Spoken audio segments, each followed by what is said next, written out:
So we're in Project Copycat. And I call this Project Copycat because we have studied how cells copy themselves. And the inspiration for Copycat, of course, was Cece. Oh, meow. Man, I love Cece. One of my heroes, meow.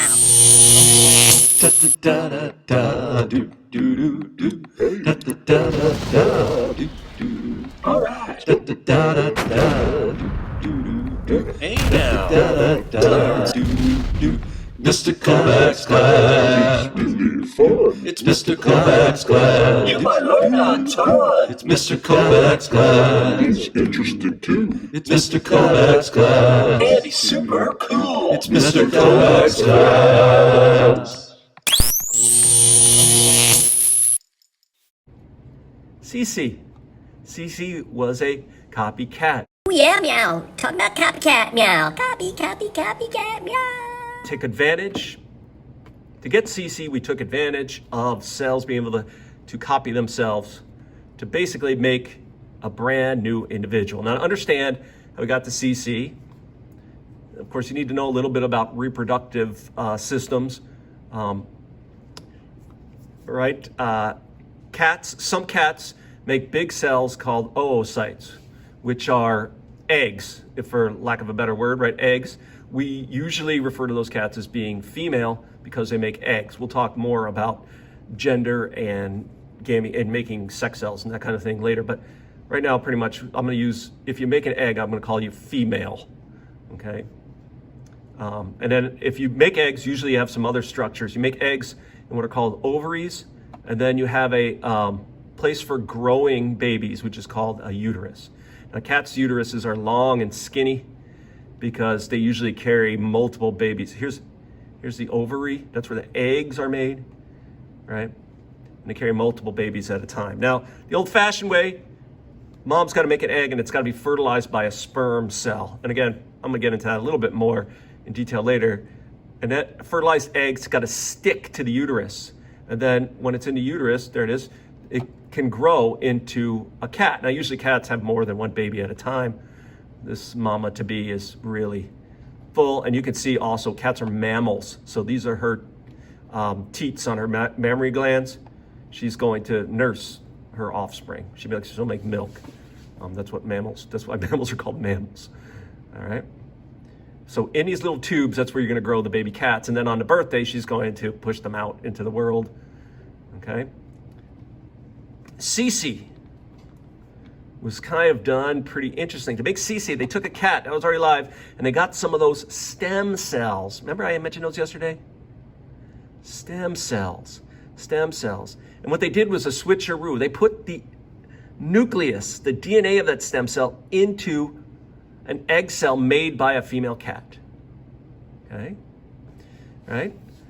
Then that egg started growing and copying itself. And now you had this ball of cells. And finally, when it got to be an embryo size, it was implanted into the uterus of a female cat. And then the female cat carried that little baby cat and gave birth to Cece. Cece was a clone. The genes of these original cats were reinvented in this new cat. They were not the same cat, but they were exactly the same genetically. Okay? Right? They took the oocyte, the egg, right? And they just replaced the DNA with a full, right? They took the egg out, the nucleus of the egg out, and they replaced it with a nucleus from a different cat. And then it just grew. Hold up, meow. Are you serious, meow? Wow, meow. Now, of course, this was all started in the 90s when we perfected this idea of being able to clone full animals. And the most famous clone, of course, is Dolly the Sheep. She's famous because she was the first real success. Cloning had been done for a long time on much smaller organisms, especially one-celled organisms. They're easy to clone, right? But Dolly was the first large mammal to be cloned. And Dolly the Sheep was cloned the same way Cece was, right? There was a female sheep, a ewe. They collected her cells. They took the nucleus of her cells, stuck them into the egg, unfertilized egg of a donor, right? And then they were able to take that egg, which now had a full set of genes in it, implant it into a surrogate mother who gave birth to a copy of the original sheep, Dolly. So like, what's the relationship between these sheep? It's kind of weird. They are like identical twin sisters. But this guy was 7 when this happened. So they're identical twin sisters that are 7 years apart. And they were birthed by different mothers. Man, that's some crazy stuff, meow. Ooh. Wow. I know, weird. All right. So in order to do this, you just need a donor nucleus, an egg cell. You've got to switch the nucleuses, and then you need a surrogate mother to carry babies. Now, there's some cool implications of this. In fact, there are a lot of companies that will do this for you for a price. Okay, I think the price now is about $15,000 or so to clone some of your livestock. And you're like, well, why would I want to clone livestock? And probably, I guess it costs up to about $1,700. Think about it. Let's say you have beef cattle, right? The problem with beef cattle, if it's an awesome beef cattle, eventually you've got to turn it into beef.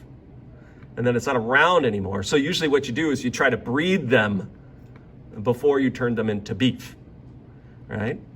Of course, breeding cattle, you know that if you breed cattle, you get, I don't know, not exactly the same cow that you had, right? Like if you had let's say you had this mama beef cattle, she was awesome. She was going to produce the best steaks. And then you found a bull to breed her with. Her offspring are not going to be exactly like her. They're going to be a little bit different, just like you are a little bit different from your parents, right? Wouldn't it be better just to guarantee what you get? That's called like livestock cloning, and it's perfectly legal in the United States. In fact, the US FDA says it's totally, let me go back, totally legal, totally safe, nothing to worry about. A cloned pork chop is no different from an uncloned pork chop. All right. Now check this out. This one I think is bizarre. This is Sunshine. And Sunshine is the offspring clone of Casey. All right. Sunshine is a beef cow. The weird part is her clone mother was already slaughtered. And such a fine piece of beef, I guess you call it, right? That they were like, oh my God, I can't believe we killed that cow. We should have bred it. And they're like, wait a minute. This cow, even though it's been slaughtered, there's still cells. So they captured some cells, right? They grew those cells in like a petri dish. They did the old nucleus switcheroo, and they put that cell into an egg, or the nucleus of that cell into an egg. They found a mother to become pregnant who gave birth to a clone of a cow that was already dead. Wait, meow. That cow was dead, meow? And now you're cloning that cow, meow? Whoa, meow. It was like the original cow, Casey, was brought back from the grave. The exact same in Sunshine. Isn't that wild? Whoa.